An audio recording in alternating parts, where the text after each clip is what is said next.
Welcoming sir with a huge round of applause.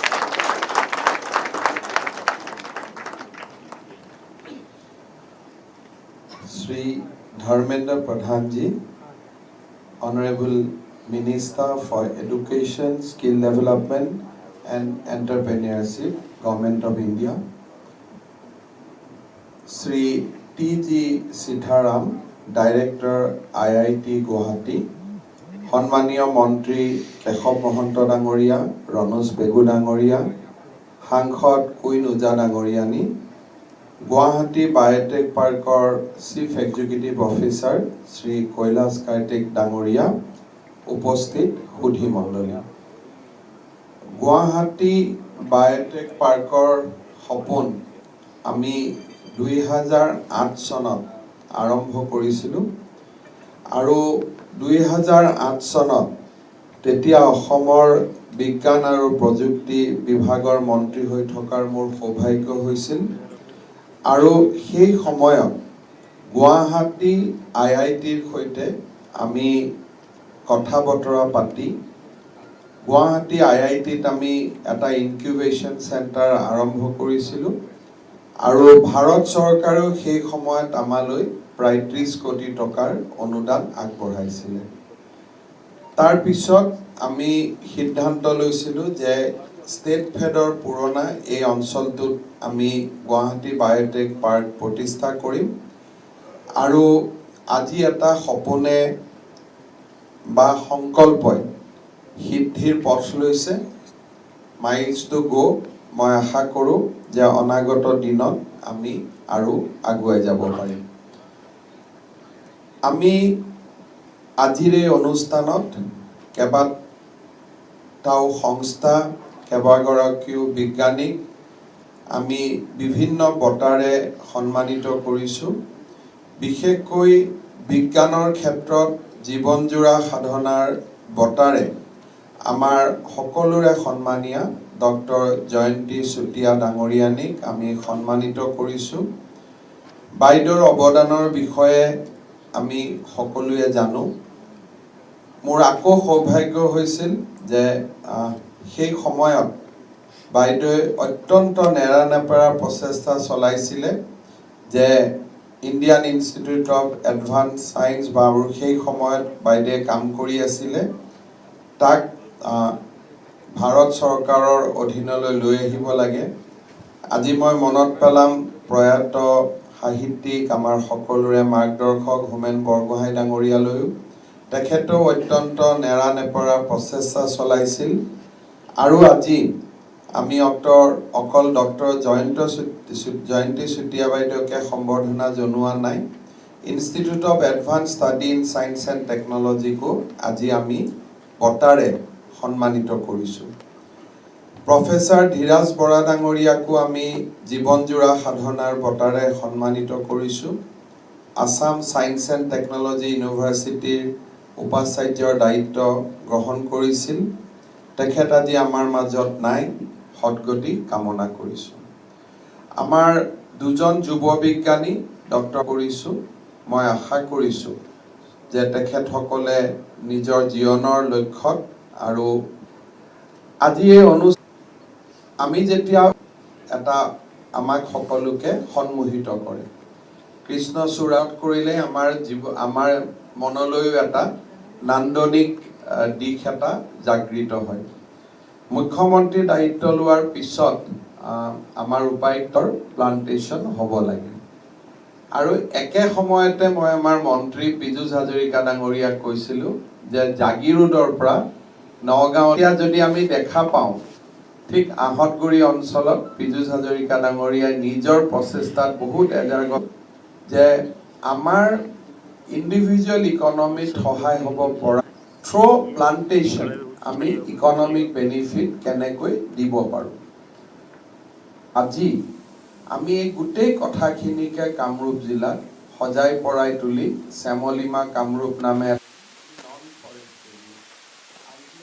যে আমাৰ যাতে তাতে ইকনমিক বেনিফিটো আমি কৰিছোঁ, তাতো আমি ইয়াক এক্সপাণ্ড কৰিম। প্ৰধানমন্ত্ৰী আৱাস যোজনাৰ যি ঘৰ আমি দিওঁ, সাধাৰণতে দৰিদ্ৰ জীৱনৰ অৰ্থনৈতিক জীৱনৰ সেই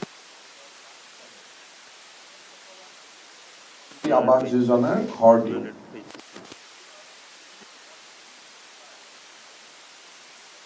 জানি ভাল পাব, যোৱাকালি মই শিৱসাগৰত আছিলোঁ।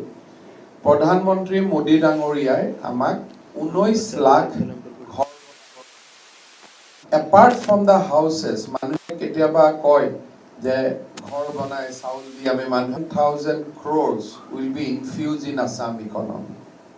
কিমান মানুহৰ খুচুৰা দোকান মডেল কৰিব খুজিছোঁ যে এই ঘৰ কেইটাত আমি যদি কমাৰ্চিয়েল ট্ৰি প্লান কৰি দিব পাৰোঁ, লগতে যে এডিশ্যন টু ইট, চ' আপোনালোকে নিজে জানে যে অগৰ গছ will expand to the other areas also, but এই চেলাৰী যিবিলাক ইণ্ডিভিজুৱেল বেনিফিচিয়াৰী আছে তেখেতসকলৰ ঘৰত আমি আৱাস যোজনাৰ ঘৰত আমি, আৰু ঠিক নলবাৰী কামৰূপৰ মাজত ঘগ্ৰাপাৰৰ পৰা আৰম্ভ হয়, আমিনগাঁৱত শেষ হয়, এই গোটেই নেশ্যনেল হাইৱেটোত আমি প্লাছ আমাৰ বকো ছয়গাঁও যিটো 350 কিলোমিটাৰ নেশ্যনেল হাইৱে আমাৰ কামৰূপ জিলাৰ আশে পাশে আহে, আৰু ষ্টেট হাইৱেজবিলাকো আমি লগত লৈছোঁ। এই গোটেই হাইৱেখিনিত আমি খুব সুন্দৰ গছেৰে ইয়াত আমি এভিনিউ প্লান্টেশ্যন কৰিব খুজিছোঁ। So' Balipara foundation is a very very reputed organisation. আমাৰ নৰ্থ আছামত they have done extensive plantation, আৰু মই ভাবোঁ যে it is a very very success story in afforestation modelত, আৰু তেখেতসকলে আজি আমাক ইয়াত কোলাবৰেট কৰিছে, আৰু একেলগে মিলি আমি এই শ্যামলিমা কামৰূপ এই প্ৰকল্পটো আমি ইয়াতে সফল কৰিব খুজিছোঁ। The third angle or third milestone of today is Guwahati Biotech Park. Biotech Park আমি ইয়াতেও কাম কৰি আছোঁ। আমাৰ বহুতে ইনকিউবেশ্যন চেণ্টাৰটো যিহেতু মই আগতে কৈছোঁ যে IITৰ পৰা আমি ইয়াত লৈ আহিছোঁ, so many young boys and girls are already involved in this project, but আমি ইয়াক ফৰ্মেলি ইনাউগ্ৰেট কৰা নাছিলোঁ। চ' আজি উইথ আছাম বায়'টেক কনক্লেভ, যিটো আমি কলাবৰেশ্যন উইথ IIT আমি কৰিছোঁ, কাৰণ IITয়ে নৰ্থ ইষ্ট ৰিচাৰ্চ কনক্লেভ কৰিছে। ইন চাইডলাইন টু ডেট আমি গুৱাহাটী বায়'টেক পাৰ্ক আৰু আছাম বায়'টেক কনক্লেভ 2022 আমি অৰ্গেনাইজ কৰিছোঁ, আৰু তাৰ লগত সংগতি ৰাখি আজি আমি ইয়াতে বায়'টেক পাৰ্কৰ যিটো আমাৰ কমপ্লেক্স আমি বনাইছোঁ তাক আমি উদ্বোধন কৰিছোঁ। বায়'টেকনলজি বা আমাৰ as a whole in a larger landscape, ইয়াৰ ইকনমিক বেনিফিট বা ইয়াৰ পৰা আমি কিমান দূৰ আগুৱাই যাব পাৰোঁ তাৰ বিষয়ে আমি ইতিমধ্যে যথেষ্ট কথা শিকিছোঁ, আৰু from Dharmendra Pradhan's speech as well as from the presentation of Abel, we have fairly a good understanding about the potential of biotechnology in days to come. So in 80 billioner যিটো আজি economy আছে, that Assam contribution is somewhere around 1 billion. কিন্তু যদি আমি অসমৰ গোটেই potential চাওঁ আৰু আমাৰ ইয়াত যিটো inherent strength আছে, আমি ভাবোঁ in this area we can do lot more. আৰু এই Guwahati Biotech Park can act as a catalyst to this initiative. So এই পাৰ্কৰ শুভ উদ্বোধনৰ লগে লগে আজি আমি আৰু এটা এই দিশত নতুন মাইলৰ খুঁটা স্পৰ্শ কৰিলোঁ, আৰু মই ভাবোঁ যে এই গোটেই পাৰ্কখন আমাৰ আৰু এক্সপানশ্যন হ'ব। আমি এণ্টায়াৰ কমপ্লেক্সটো আমাৰ প্ৰায় যিমানখিনি মাটি আছিলে, আপোনাৰ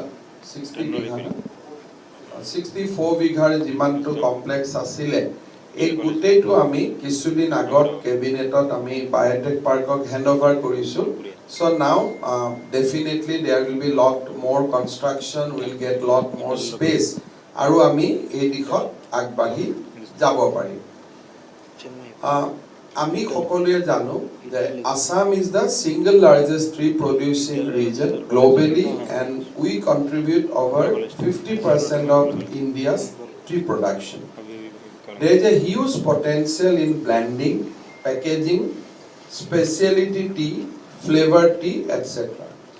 আমি এতিয়া অকণমান যদি যোৱা কেইদিনমানৰ ট্ৰেণ্ডত আমি দেখা পাওঁ যে হোৱাইট টি, গ্ৰীণ টি এই গোটেইবিলাক পাৰ হৈ অহাৰ পিছত এতিয়া আমি দেখিছোঁ যে ফ্লেভাৰ টি অৰ ব্লেণ্ডিঙৰ টিৰ যিটো ব্লেণ্ডিঙৰ নতুনকৈ ইনিচিয়েটিভ হৈছে it has attract lot of imagination of people মোৰ অফিচত যেতিয়া কোনোবা গেষ্ট আহে মই ব্লেণ্ডিং টি বা মই আমাৰ যিবিলাক নতুনকৈ ল'ৰাবিলাকে কৰিছে মই তেনেকুৱা টি প্ৰেজেণ্ট কৰোঁ টি উইথ হাৰ্ব যিটো মিক্স হৈ থাকে tea with red chili, tea with various herb people are doing it.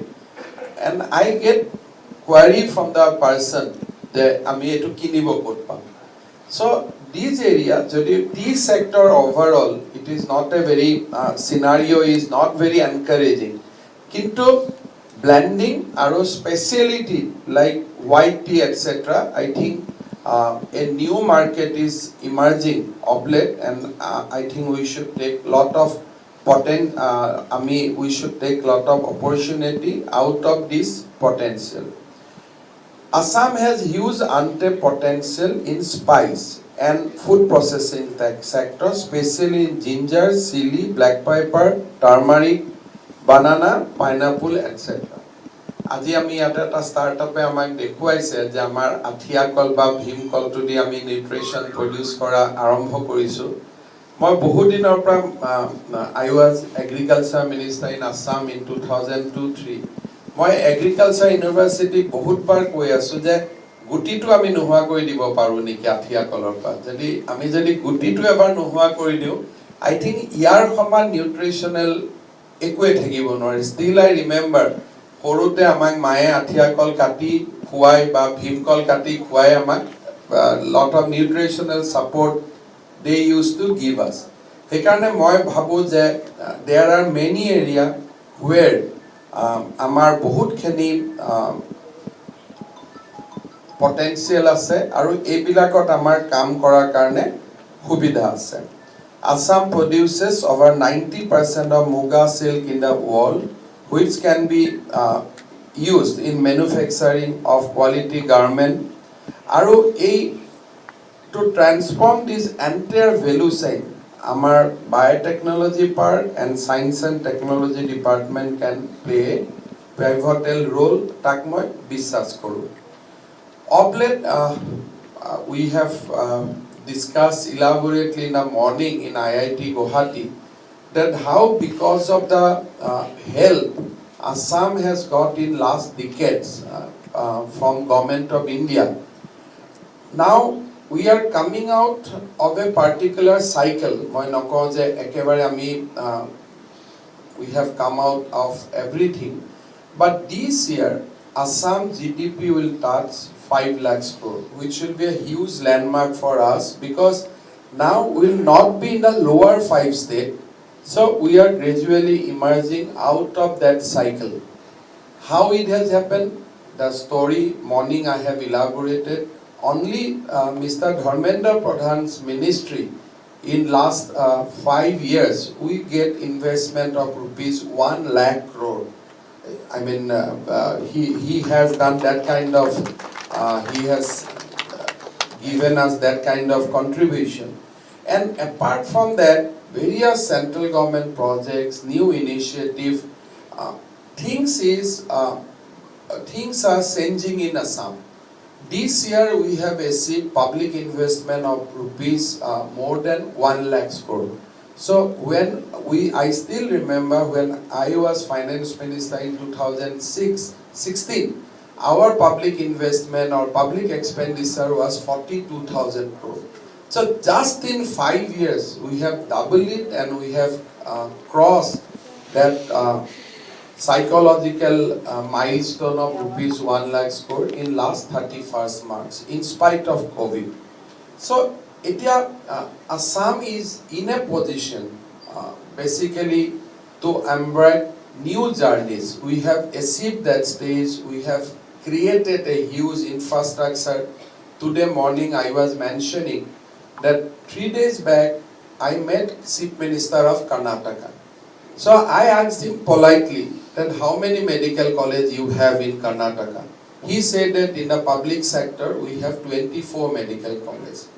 So I was very happy with his answer, because in next 3-4 years, by 2028-29, we will achieve 24 medical colleges. The way we are going ahead, we brushed aside all criticism at some point of time. We started a new journey.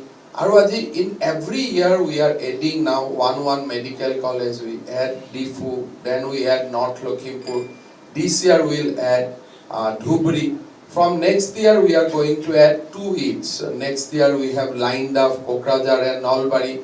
So in no time we will be able to implement the Prime Minister's dream of one medical college in one district. I am leaving aside the small district which we have created because of various accords, having one assembly constituency, etc. But all the significant districts in Assam will have a medical college by 2028-29. In fact, this year we are going to start at a lot, around 15 August, 7 more medical colleges, because we want to achieve that milestone of 24-25 medical college soon. Along with that, our initiative in cancer hospital, our initiative in modernizing our IITs. Today morning we have achieved another milestone we have signed a memorandum of understanding with IIT Guwahati to establish a postgraduate medical college with research as its cornerstone. So Assam has achieved so many things in last few years. I think the journey which is ahead is more exciting, because just few days back we have signed another agreement with Tata Technology for modernizing our IITs, and we are getting lot of query. I think there are proposals from company like Pepsi to set up their individual operation in Assam. So things are now moving in right earnest. Ami Assam, we are trying to reciprocate any proposal which is coming to government with prompt response. Today, if somebody look at our EODB portal, they will see that almost 85% of requests has been considered, because we have created a policy that every Wednesday when we sit cabinet, we first ask all our ministers that how much application is pending in your part of the portal. So things we have put in on fast track, and we are seeing into a different league. So Guwahati Biotech Park can contribute immensely in our journey for growth, and I am very happy that today the park has taken a shape. Lot of young people have started associating with this park, and I think that with constant effort, আমি ইয়াক আৰু এটা new height লৈকে আমি লৈ যাব পাৰিম. Day before yesterday, in view of this conclave, before this conclave, we have announced our biotech policies with lot of incentive. But apart from policy, Assam government has taken a new initiative which will be approved in cabinet in next few weeks, that whenever there will be a project of 100 crore plus, we will not discuss industrial policy. Our empowered group of secretary will sit across the table, and whatever required to be done, we'll do it immediately. So that kind of policy initiative we have taken, and I am sure that these will pay rich dividend on time. Another new policy metric is in anvil, that is the startup policy. We had startup policy, but I want a startup policy which is more aggressive. Today we have a startup policy which is little bit of cautious, that if we put money will go in vain, there will be question mark on us. So we want to put money and we want to see that 98% of money, let it go into dustbin, but at least 2% of the idea get materialized. So instead of 100% idea get materialized, I will be preferred 2% idea gets materialized, because any new idea, even that one new idea can also change the humankind. I mean, কোনটো আইডিয়াই মানুহক কেনেকৈ change কৰে আমি নাজানো. It is not a simple accounting যে আমি 100টাত পইচা লগাইছোঁ, we have not get return of 100 investment. That is a typical accounting business. But probably one idea, যেতিয়া নিউটনে আমাক নিউটন ফৰ্মুলা দিছিলে, that one thing has changed entire world. So we should look for that one, and we should not keep concentrating asking that tokato code goal we have invested. So that kind of aggressive startup policy we want to create, and I am sure that our officers are working towards that. I have already given my peace of mind, and I think that we will be able to have that startup policy in next 3 to 4 months. Already people are working on that. So as a whole, we have embarked a very ambitious journey, and I am sure that with your support, with the support of business leaders, with the support of our leading intellectual scientists, and our bureaucrats, we will be able to achieve our destination. I'd like to offer my sincere thanks once again to IIT Guwahati for handholding this biotech park from day one, and we have seen that it has matured today. But still IIT Guwahati is handholding it. So my deep gratitude to Professor Sitaram once again. And I'd like to thanks once again Sri Dharmendra Pradhanji. I have called him few days back to attend this program. He immediately accepted our invitation, and I'd like to thank him once again. Of course, I have one request to him, that Assam has been blessed with AIMS, Assam has been blessed with IIT, Assam has been blessed with Central University, Assam has been blessed with